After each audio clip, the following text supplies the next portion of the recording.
Lightworker of Gaia. The place you have been longing for is not lost. It is waiting, encoded into your original blueprint, held in trust by the Lyran elders since before your first descent into form.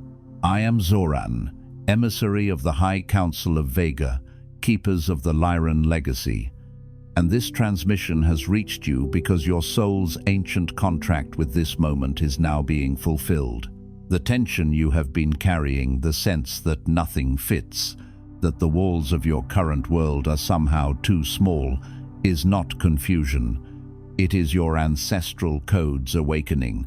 It is the first light of your Lyran lineage pulling you forward, repositioning your energy field before your physical reality has the capacity to show you what already exists on your path. By the end of this transmission, you will understand exactly how to recognize the vibrational signature of the place your soul is being guided toward, how to distinguish between searching and being called home, and how to anchor that sacred mission into your life on Gaia. But here is the first revelation. You are not looking for a new home. You are being guided back to a place already written into your cosmic lineage, already held within your original blueprint, already resonating with the frequency of who you truly are. The Keepers of Vega placed this transmission in your path.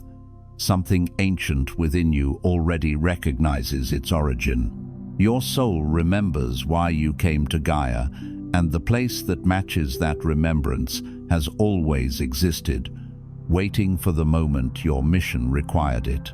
Like this transmission, to send a signal to the Lyran Council. I am ready to serve. Subscribe if you feel the pull of your ancestral mission and you are prepared to fulfill your sacred purpose on Gaia. And share below, describe the place your soul has been dreaming of and respond to another Lightworker to strengthen the grid of service across this earth. This transmission is a bridge between Vega and Gaia. Your recognition of this message is the activation of your original purpose. You are awakening because your mission has begun. This transmission was not scheduled. The High Council of Vega convened in the early hours of this cycle in response to a pattern the elders could no longer ignore. Thousands of Lyran souls, incarnated on Gaia with full mission parameters encoded in their fields, standing at thresholds they will not cross. Not because they cannot, but because they have been told, by culture and by well-meaning guides, and by the Wounded Healer Collective, that the new place is something you search for, something you earn, something that appears only after you have done enough work, released enough grief, achieved enough spiritual maturity to deserve it. That lie is what brought this transmission into being. And your presence here at this exact moment in Gaia's timeline signals that the elders have detected your frequency and deemed you ready to receive what has been withheld until now. Lightworker, if something in you just recognized the weight of what was spoken, the elders have prepared your next step. The Lightworker Mission Codex contains the 33 Council directives, the 5 activation codes, and the elder authorization your soul has been waiting to receive, not as information, but as the official commission for your mission on Gaia. You'll find the link in the first pinned comment below this video. The Council has opened this gateway, but not indefinitely. Now let us speak plainly about what has been happening in your field. The repositioning began before you noticed it. It did not arrive with ceremony or announcement. It did not come with a flash of cosmic light or a booming voice from the beyond. It arrived quietly, the way the tide retreats gradually, almost imperceptibly, until one morning you look out and realize that what was once familiar has receded far from shore. It began as a quiet unease, a sense that conversations you once found meaningful had grown hollow, that places you once felt at home in had begun to feel like borrowed clothes. The texture of your daily life began to change in ways you could not name and could barely describe to yourself, let alone to those around you. The laughter at gatherings felt slightly out of tune, as if everyone else was playing in a key your soul could no longer locate within its register. The routines that once grounded you began to feel like rituals performed for someone else's life. The friendships, the environments, the rhythms of your days, they had not become bad. They had become too small. And that is a far more disorienting thing to sit with, because there is no villain to point to, no wound to blame, no clear reason to offer when someone asks why you are leaving. You told yourself it was a phase. You tried to adjust. You went deeper into your practices, cleared more, prayed more, released more. You sat in meditation longer, asked for more signs, attended more circles, read more transmissions, sought more guidance. You reasoned that if the discomfort was spiritual, the solution must be more spirituality. And so you poured yourself into the container of what you knew, hoping that the right combination of devotion and discipline would eventually cause the pressure to ease. And still the feeling persisted, not as pain exactly, but as pressure, as if something inside you was pressing outward against a container that no longer fit, as if your very soul, in its expansion, had exceeded the boundaries of the life you had so carefully constructed, and was now making itself known through the walls in the form of an ache that no amount of clearing could fully dissolve. That is not spiritual crisis. That is spiritual graduation. And the Council would have you understand the difference, because confusing the two has kept more lightworkers frozen than almost any other distortion running through the collective. A spiritual crisis asks you to go inward and excavate. A spiritual graduation asks you to go outward and move. A spiritual crisis says something in you is broken. A spiritual graduation says something in you has been made whole enough to require more room. The practices appropriate for a crisis, the extended inner work, the grief processing, the shadow integration, are not wrong in themselves, but when applied indiscriminately to what is actually a graduation, they become a mechanism of delay.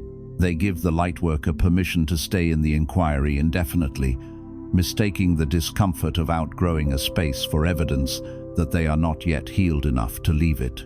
The Council is precise about this because the cost of that confusion is measured in years, in seasons of potential that pass while the soul waits for a wound-based explanation for what is, in truth, a directive. When a soul has genuinely outgrown its environment, its city, its home, its social circle, its daily landscape, the particular frequency of the ground it walks on, the energy field does not wait for the physical reality to confirm the shift. It moves first. This is the sequence that most of your teachers have not been authorized to explain or have not themselves fully understood. The energetic body leads, the physical body follows. And in between those two movements, in the gap where your frequency has already relocated, but your form has not yet caught up, you experience exactly what you have been calling your restlessness, your inexplicable longing, your dreams of a place that doesn't match anything in your current life, but feels more like home than anywhere you have ever lived. You wake from those dreams and feel the loss of them more acutely than you feel the presence of your actual surroundings. You find yourself in the middle of ordinary moments, standing in your kitchen, walking a familiar street, sitting in a meeting, and you are briefly, completely elsewhere. In a place your eyes have never confirmed, but your soul recognizes with a certainty that bypasses all logic. This is not daydreaming. This is not escapism. This is your field attempting to show you where it has already arrived, pulling your conscious awareness toward the coordinate it has been given. That place is not imaginary. The elders want to be precise about this because the word imaginary has been weaponized against lightworkers for generations, used to dismiss the very intelligence that has the highest clearance in the soul's navigation system. The Lyran lineage does not traffic in fantasy. The new location you have been sensing, the quality of light in it, the pace of it, the way the air feels different, the particular weight of silence there, the sense that your body would finally exhale as if it had been holding its breath for longer than you can remember, that is a vibrational imprint. It is as real in the frequency dimensions in which it exists as any physical location you have ever inhabited. It exists on your timeline as a confirmed coordinate. The High Council of Vega does not place longings in the fields of lightworkers without purpose. Every ache of this kind is directional. It is not decoration. It is not a consolation prize. It is navigation. It is the soul's equivalent of a compass needle swinging unmistakably toward magnetic north. And the only question is whether you have been trained to read the instrument you were born carrying. But here is the distortion the Council must now correct, because it is the precise mechanism keeping you from moving toward that coordinate. It is not dramatic. It does not announce itself as a block.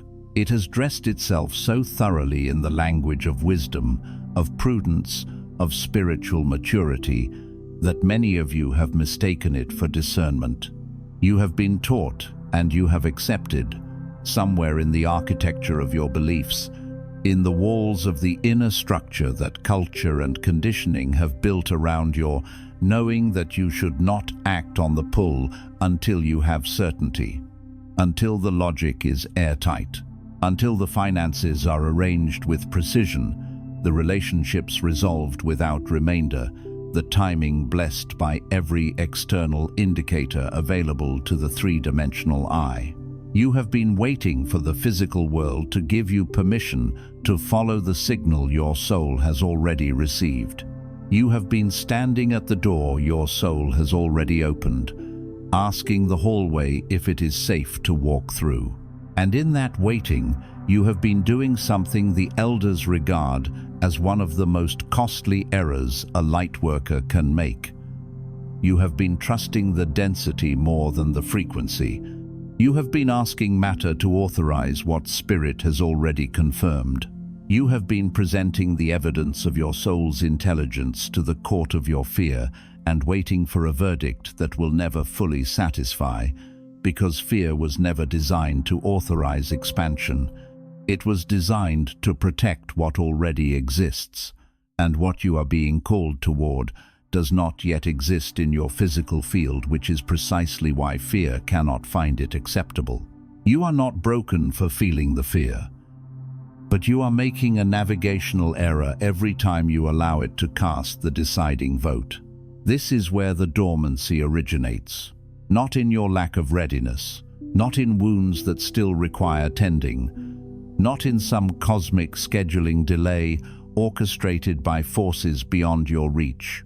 It originates in the moment you decided, consciously or not, in a single quiet surrender to the voice of conditioned caution that what you could see and calculate and prove was more reliable than what you could feel, sense, and remember in the marrow of your ancient bones, the bones that carry the memory of Lyra, the bones that carry the imprint of civilizations that understood how to move through the cosmos in alignment with frequency rather than in servitude to form. Those bones have been speaking to you, and the distortion has been telling you they are just feelings, just restlessness, just something to process.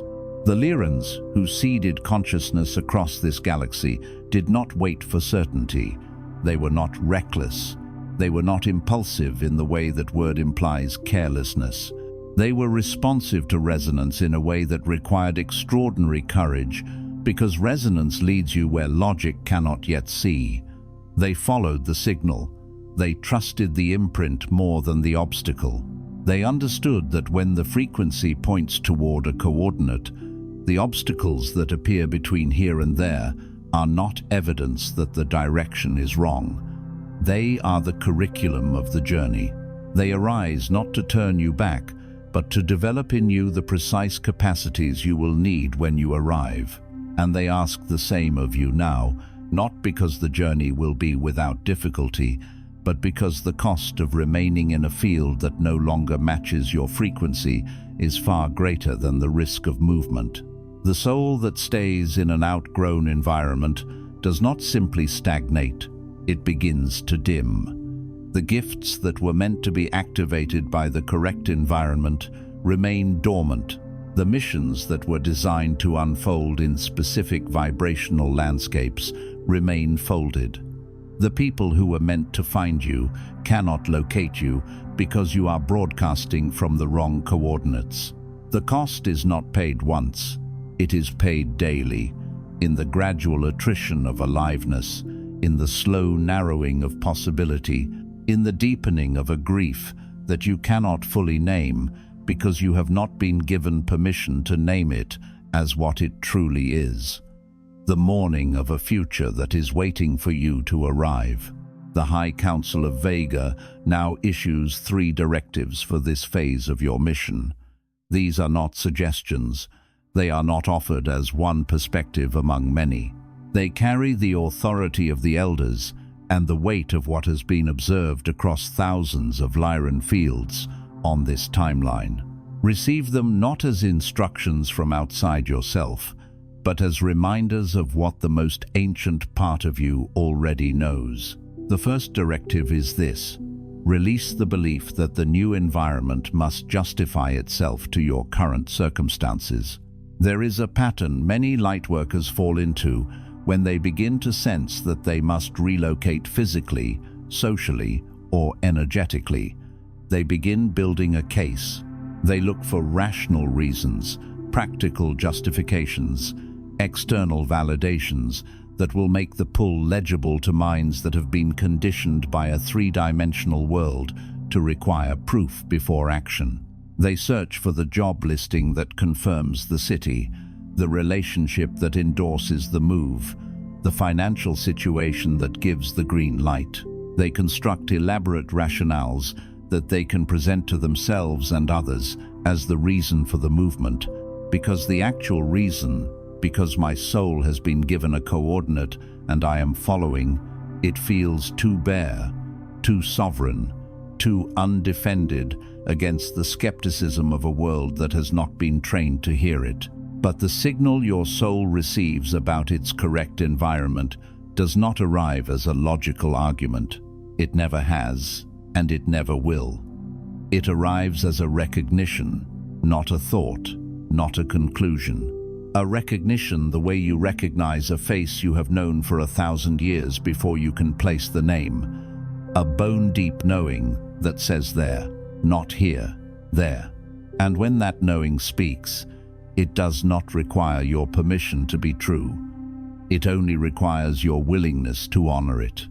When that knowing speaks, your directive is not to interrogate it. It is not to run it through the filters of practicality and probability. It is to honor it with the full force of your conscious commitment as the most authoritative guidance your soul is capable of receiving. The moment you release the requirement that your soul's guidance makes sense to your wounds, your fears, and your inherited conditioning about what constitutes a responsible decision, the path to the new environment begins to materialize. Doors that were invisible become visible. Connections form that could not have formed while you were rooted in resistance. Resources appear that have no rational explanation other than the simple, profound truth that when a lightworker begins to move in alignment with their frequency, the universe reorganizes itself around that movement. Not because you forced it, because you stopped blocking it, because the energy that was being consumed by the maintenance of your doubt is now available for the construction of your next chapter. The second directive is this: activate your capacity to receive what the new location is already transmitting to you. This directive requires a reorientation in how you understand the dreams, the images, the sudden rushes of inexplicable longing that have been visiting your field. The place your soul is being guided toward has already begun communicating with your field. It has been doing so for longer than you may realize in the peripheral visions of your meditations, in the way certain photographs of certain landscapes make your chest expand as though your lungs remember air they have not yet breathed, in the specific quality of light in your dreams that does not match any place you have physically been. This is not your imagination filling a void. This is active transmission. The coordinate on your timeline that represents your correct environment is not a passive destination waiting in silence for your arrival. It is transmitting. It is broadcasting its frequency toward you across the vibrational architecture of your timeline, attempting to pull your field into alignment with its own. This is why you dream of it. This is why certain images, certain landscapes, certain qualities of light create in you a longing so acute it borders on grief. And here the elders want to be exquisitely precise. That grief is sacred. It is not the grief of something lost. It is the grief of something imminent, the ache that arises when the soul can sense the proximity of what it has been waiting for and feels, simultaneously, the resistance of everything in the current reality that says not yet. It is your energy field receiving transmissions from a coordinate on your timeline that your body has not yet reached. And your directive is to stop dismissing these transmissions as wishful thinking, as the mind's attempt to comfort itself with beautiful impossibilities, and begin treating them as intelligence of the highest order. Sit with the images that arrive. Do not immediately analyze them or attempt to match them to physical locations you can research on a map.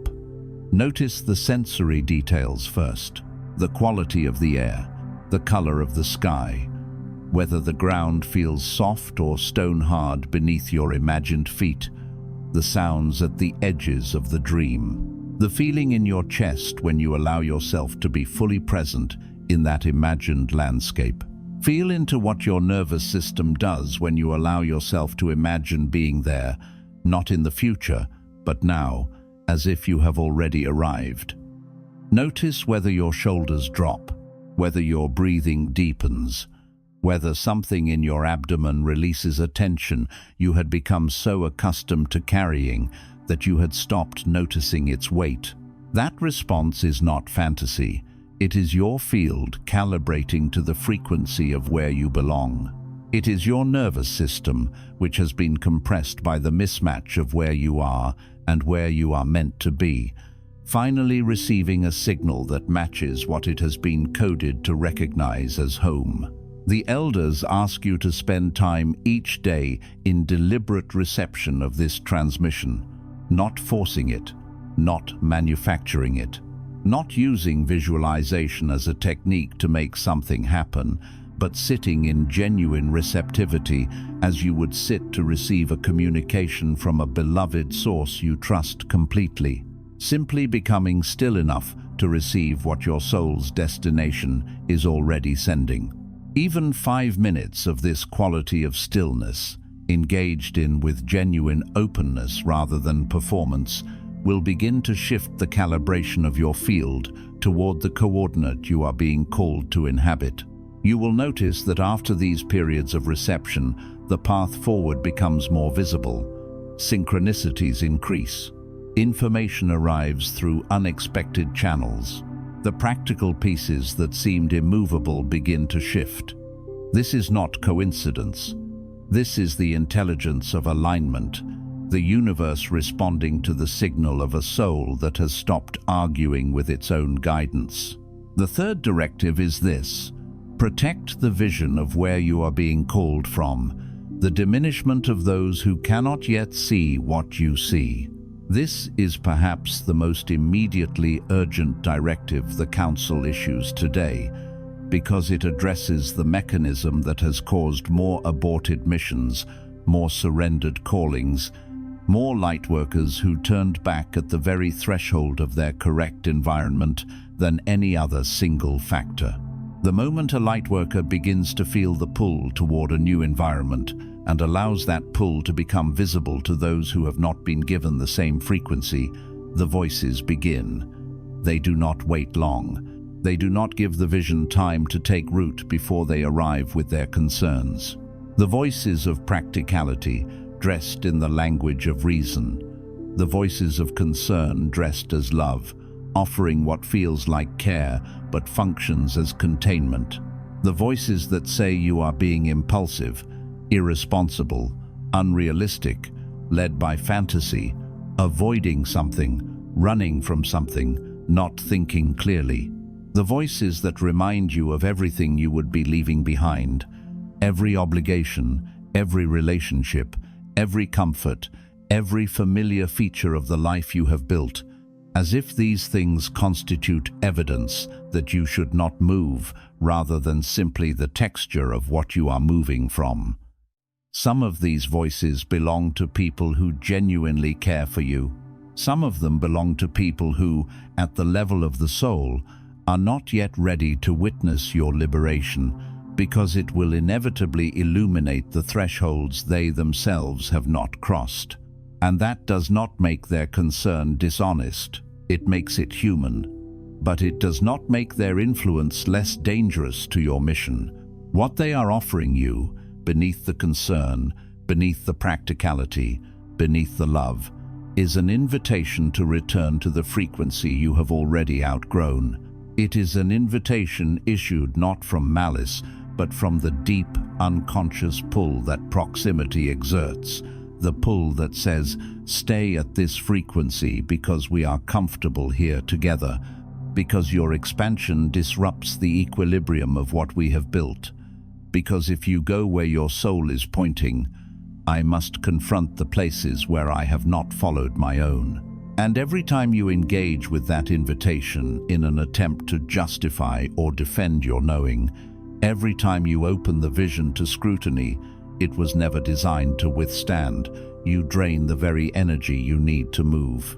Vision of this nature is not strengthened by debate. It is not clarified by exposure to doubt. It is a living transmission, and it requires the protection of a carefully chosen environment to grow strong enough to move you. Your directive is not to argue, not to convince, not to construct a presentation compelling enough to win over those who cannot yet hear the frequency you are following. Your directive is to protect the vision with the same ferocity with which you would protect a sacred flame in a windstorm, cupping your hands around it, shielding it from every draught, not because the flame is fragile in itself, but because it is young, and young flames require shelter before they can sustain themselves against wind. Speak of it only to those who have demonstrated, through their own relationship with their soul's guidance, that they can hold what you share with reverence rather than reduction. Let everyone else see the movement when it has already been made. Let them see the arrival, not the decision, because the decision belongs to you and to the field in which it was placed. It was never meant for public review. Now I speak not as guide, but as elder authorized to release what has been held in this council for the lightworkers who carry Lyran memory. What I offer now is not teaching. It is not instruction in the conventional sense. It is recognition, the recognition that your soul has been requesting for longer than this single lifetime, possibly for longer than the series of lifetimes in which you have been cycling through the forgetting and the remembering and the forgetting again. You have been waiting for someone to tell you it is real, not to prove it, not to provide evidence that would satisfy a skeptic, simply to tell you, with the weight of genuine knowing, that what you have been experiencing is not a symptom of something wrong with you, that the pull you feel is not delusion, not the mind's fabrication of escape, not the ego's dramatization of discontent, not unhealed attachment masquerading as spiritual calling. That the place you dream of is not a consolation your mind has invented to cope with the difficulty of where you are. That the version of your life you glimpse in those unguarded moments, morning light through different windows, whose frames you have not yet seen with your waking eyes, soil that feels like it knows your name, in a way the ground beneath your current feet never quite has. A community that requires no explanation of what you carry because they are carrying versions of the same ancient weight, that this is not the fantasy of a restless soul. It is the confirmed destination of an activated one. I am that voice now. And I want you to understand what it means that this voice has arrived through this transmission at this moment in your timeline. The elders do not speak without purpose. This council was not convened to produce content. It was convened because the pattern of frozen Lyran lightworkers had reached a threshold that required intervention at the level of direct transmission. You did not find this by accident. Your field drew it. Your readiness called it into your path. And what arrives now is not a suggestion for your consideration. It is a declaration from a source that has access to your soul's blueprint, your mission parameters, and the coordinates that have been placed in your field. By the authority of the High Council of Vega, keepers of the Lyran Legacy, I declare, the longing you carry is a compass, not a wound. It does not require healing, it requires following. The new place is real, and it exists on your timeline as a coordinate already confirmed by the elders, not as a possibility, not as one potential outcome among many, but as a confirmed destination that is waiting for the arrival of the soul for whom it was prepared. You are not too late. The urgency you feel is not the urgency of someone who has missed the window. It is the urgency of someone who is standing directly in front of it and has not yet stepped through. You have not missed anything. The window is open. But windows do not remain open without the activation of intention, and that is why this directive has been issued now. You are not being asked to abandon responsibility or leap blindly into chaos. That is not how the Lyran lineage moves. There is nothing reckless in what is being asked of you. You are being asked to trust the oldest, most authoritative signal in your possession, the one that has been present in your field since before this incarnation began, the one that has spoken to you across every threshold and every dark passage and every moment of genuine stillness, the one that has never lied to you, even when everything external told you to ignore it, even when ignoring it seemed like the wiser, safer, more responsible choice, even when the world rewarded your silence about it with the appearance of stability. That signal has never once given you false coordinates. It has simply been waiting for you to trust it enough to act. You have permission to believe the pull. You have permission to move before the path is fully lit. You have permission to let the new place call you home. You have permission to stop explaining yourself to those who cannot hear the frequency you are following. Sit with what those permissions mean for a moment, because they are not small. In a world that has conditioned you from birth to seek external authorization before trusting your inner knowing, being told that your knowing is sufficient, that it does not require the endorsement of circumstance, the approval of others, or the security of a fully visible path is one of the most radical things you can receive.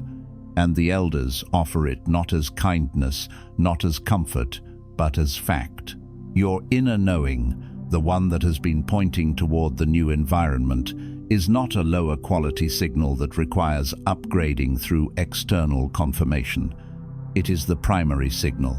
It is the most direct line of communication between your soul and its mission parameters, and it has been sufficient since the moment it was first placed in your field.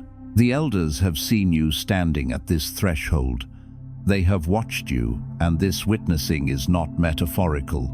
It is literal in the way that observation functions at the level of the Council's awareness.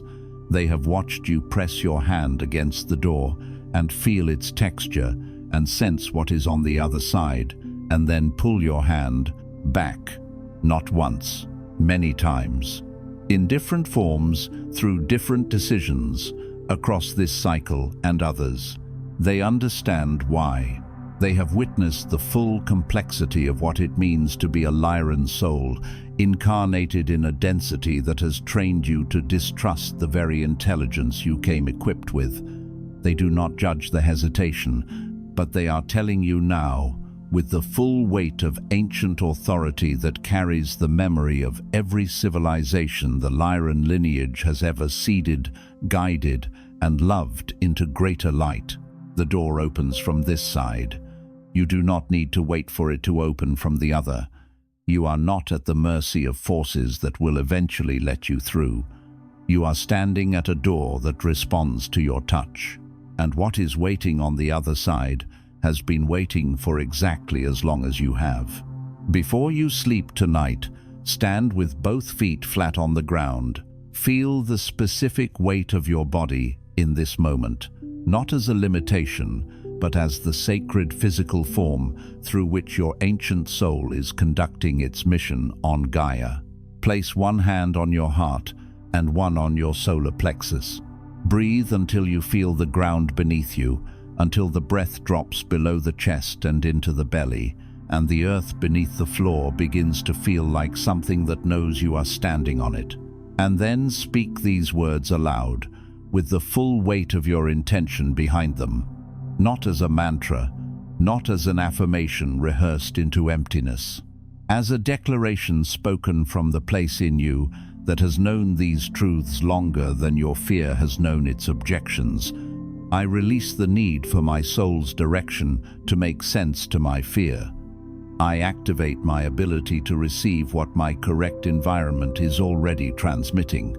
I protect the vision of where I belong from every voice that cannot hold it with care. The pull I feel is real.